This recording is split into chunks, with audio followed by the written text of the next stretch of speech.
Hi అండి, నమస్తే. ఈరోజు మన కిచెన్లో ఇన్స్టెంట్ స్వీట్ రెసిపీని ప్రిపేర్ చేస్తున్నాను. ఈ స్వీట్ చాలా టేస్టీగా ఉంటుందండి. ఎప్పుడైనా స్వీట్ తినాలి అనిపించినా, లేకపోతే గెస్ట్లు ఎవరైనా వచ్చినా ఇన్స్టెంట్గా ప్రిపేర్ చేసుకోవాలంటే ఈ స్వీట్ని చేయండి, చాలా టేస్టీగా ఉంటుంది. ఈ స్వీట్ని ప్రిపేర్ చేయడం కోసం ముందుగా ఇక్కడ నేను 4 బ్రెడ్ స్లైసెస్ని తీసుకున్నాను. వీటిని ఇలా ముక్కలుగా కట్ చేసి మిక్సీ జార్లో వేసి వీడియోలో చూపిస్తున్న విధంగా ఇలా మిక్సీ పట్టుకోవాలి.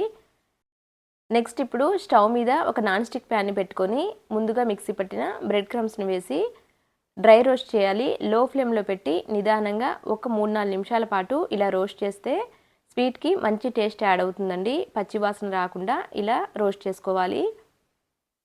చక్కగా వేగిన తర్వాత ఇప్పుడు వీటిని ఒక గిన్నెలోకి తీసుకొని పక్కన పెట్టేసి నెక్స్ట్ మళ్ళీ ఇదే పాత్రలోకి షుగర్ క్యారమిల్ ప్రిపేర్ చేయడం కోసం 1/2 కప్పు వరకు షుగర్ని తీసుకున్నాను. లో ఫ్లేమ్లో పెట్టి కొద్దిసేపు స్టవ్ మీద ఉంచేస్తే ఈ చక్కెర కరుగుతుంది.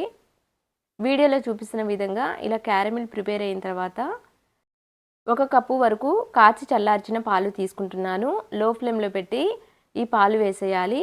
పాలు వేసిన తర్వాత క్యారమిల్ అంతా కూడా పాలల్లోకి కలిసే విధంగా నిదానంగా లో ఫ్లేమ్లో పెట్టి చక్కగా కలిపేసేయాలి. ఇలా కలిసిపోయిన తర్వాత ముందుగా మిక్సీ పట్టిన బ్రెడ్ క్రమ్స్ని వేస్తున్నాను.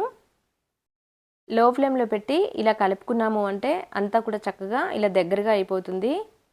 స్వీట్ ఇలా ప్రిపేర్ అయిన తర్వాత నెక్స్ట్ ఇప్పుడు ఈ స్వీట్కి అడిషనల్ టేస్ట్ రావటం కోసం 1/2 కప్పు వరకు మిల్క్ పౌడర్ని తీసుకుంటున్నాను.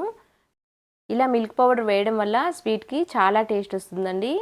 మిల్క్ పౌడర్ వేసి లో ఫ్లేమ్లో పెట్టి నిదానంగా అంతా కూడా కలిసే విధంగా చక్కగా కలిపేసేయాలి.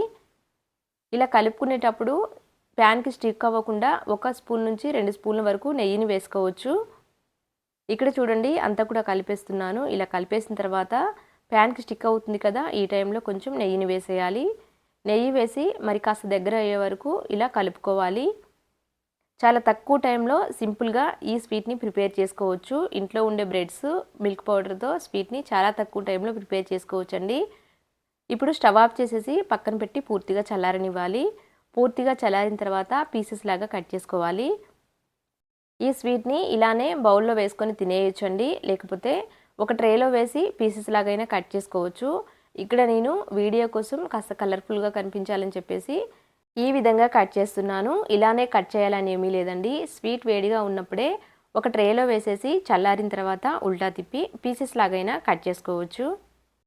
ఇక్కడ చూడండి ఇలా కట్ చేస్తున్నప్పుడు స్వీట్ నైఫ్కి అంటుకుంటూ ఉంటుంది కదండి. ఇలా నైఫ్కి అంటుకోకుండా ఉండాలి అంటే ముందుగానే నైఫ్కి కొంచెం నెయ్యిని అప్లై చేసి కట్ చేసాము అంటే ఈజీగా పీసెస్ కట్ అవుతాయి. అన్నీ కూడా ఇలా కట్ చేసేసి సర్వింగ్ ప్లేట్లోకి తీసుకొని లాస్ట్లో పైనుంచి కొంచెం చాప్ చేసి పెట్టిన డ్రై నట్స్ని వేసేస్తే స్వీట్ రెడీ అవుతుంది. చూశారు కదా, చాలా తక్కువ టైంలో ఇన్స్టెంట్గా ఈ స్వీట్ రెసిపీ కంప్లీట్ అయింది. ఈ స్వీట్ని చాలా తక్కువ టైంలో ఇన్స్టెంట్గా 10-15 నిమిషాల్లో ప్రిపేర్ చేసుకోవచ్చండి. సడన్గా ఇంటికి ఎవరైనా గెస్ట్లు వచ్చినా స్వీట్ తినాలి అనిపించినా ఇలా ఒకసారి ట్రై చేయండి, చాలా టేస్టీగా ఉంటుంది. అంతే అండి. Thank you for watching.